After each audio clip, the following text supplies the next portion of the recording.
We'll be racing on the turf on Friday here in the Eastern Cape, and I'm catching up with Dean Smith to learn a little bit more about the Gavin Smith Racing Stable runners.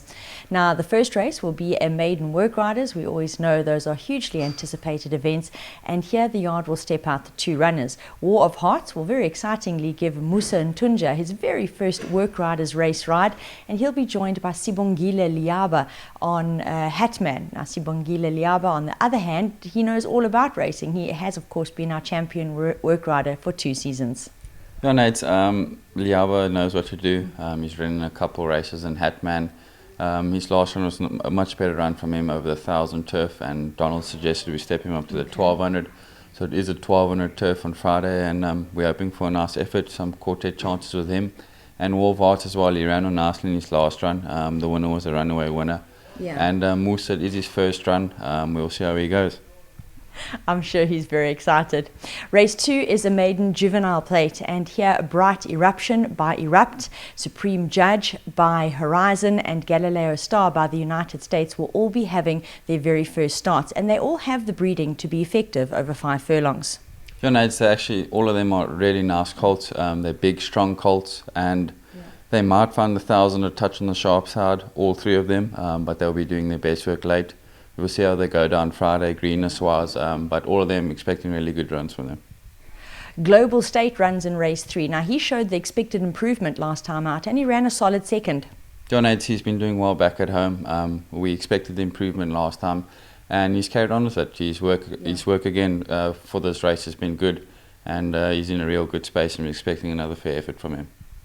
We'll see Miss Passy make her local debut in race 4. Now, she relocates from the Western Cape off 4 runs, and it's the right field to make good improvement. John Aids, I agree. She had a nice grass gallop last week, expecting her to be top 4. Up next in race 5 will be Head Gardner. Now, this fellow was a good winner last time out, and very interestingly really enjoyed a change up in racing tactics.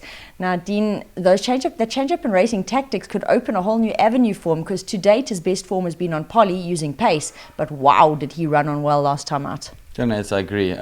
With those tactics, the long straight turf should suit him down to the T. If he brings that again and he puts his mind on the job, definitely he'll be the horse to beat in that race. Yeah, it was a real good win last time out. Passy's runs in race 6. Now, he's actually managed some fair races over track and trip, and he could be a little bit of value in this field. John Aids, I agree. Like we chatted about earlier, definitely got some value there. He loves track and trip. He doesn't suit the poly, and his last run on the poly was actually quite a good run from him. He's doing really well back at home, expecting a nice effort from him Friday. Oliver Twist will be having his post-maiden run in race 7. Now, we know they can be tricky runs, but to his advantage, he bumps a very modest field. Oh, no, I agree. He's finding himself now after the gelding. His last run he ran on nicely. He ran right past the line, expecting a fair effort from him Friday. Busy close to the day, where the yard will step out 4 runners in race 8. We're going to start with Paris Lass, who will be having her peak run, and Gimmy's Lassie. Now, 1,000 metres, possibly on the sharp side for her, but she always gives a good account of herself. Yeah, no, Lassie, she'll be doing her best work late. She always tries, she always runs on. And Paris Lass, she's got 62 over the 1,000 turf, which isn't ideal for her. It probably will work against her at the end, but she's an honest filly and she always tries. They'll be joined by Montalina, who was a well-deserved winner last time out. She'll be up in class on Friday. And Mythical Dream. Now, she's at best over the 5 furlong trip, and it'll be good to see her over it on grass. Oh, no, I agree. Montalina, she tries 1,000 turf again, but we've put some pace back into it at home, and she's actually taken it well, and she's doing really good back at home. And Mythical Dream, she enjoyed her break. She's had a gallop and been prepped for this run. This was a race we were waiting for. So we're expecting a good effort. She can be a difficult type of ride, but she's much better now. And yeah, we will see how Chase goes on her Friday.